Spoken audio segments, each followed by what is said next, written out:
Unang Korinto, 8 kabanata. Ngayon, ipaliliwanag ko naman sa inyo ang tungkol sa mga pagkaing inihandog sa mga Diyos-Diyosan. Alam nating may kaalaman tayong lahat, gaya ng sabi ng iba.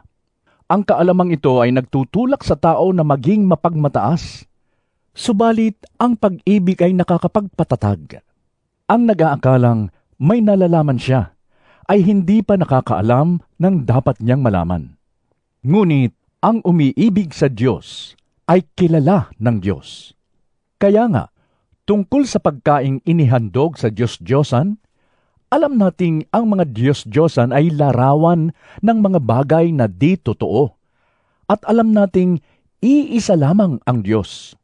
Kahit na may tinatawag na mga Diyos sa langit at sa lupa, at ang mga tinatawag na mga Diyos at mga Panginoon ay marami, subalit para sa atin ay iisa lamang ang Diyos, ang Ama na lumikha ng lahat ng bagay, at tayo'y nabubuhay para sa Kanya.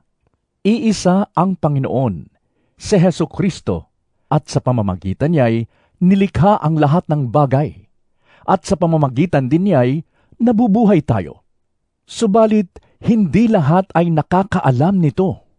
May mga taong nasanay na sa pagsamba sa mga Diyos-Diyosan noong una, kaya't hanggang ngayon, kapag kumakain sila ng ganoong pagkain, inaakala pa rin nila na iyon ay handog sa Diyos-Diyosan. Dahil mahina ang kanilang budhi, ang akala nila'y nagkakasala sila kapag kumain sila niyon. Ang pagkain ay walang kinalaman sa katayuan natin sa harap ng Diyos. Walang mawawala sa atin kung hindi tayo kumain ng ganoong pagkain. At wala rin kabutihang maidudulot sa atin kung kumain man tayo niyan. Ngunit, mag-ingat kayo. Baka ang paggamit ninyo ng kalayaang kumain ng anumang pagkain ay maging sanhi ng pagkakasala ng mahihina sa kanyang paniniwala.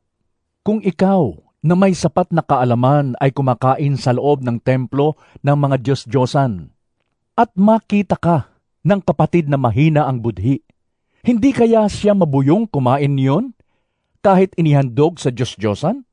Dahil sa inaakala mong kaalaman, ay napapahamak ang iyong mahinang kapatid na tinubos din ng kamatayan ni Kristo.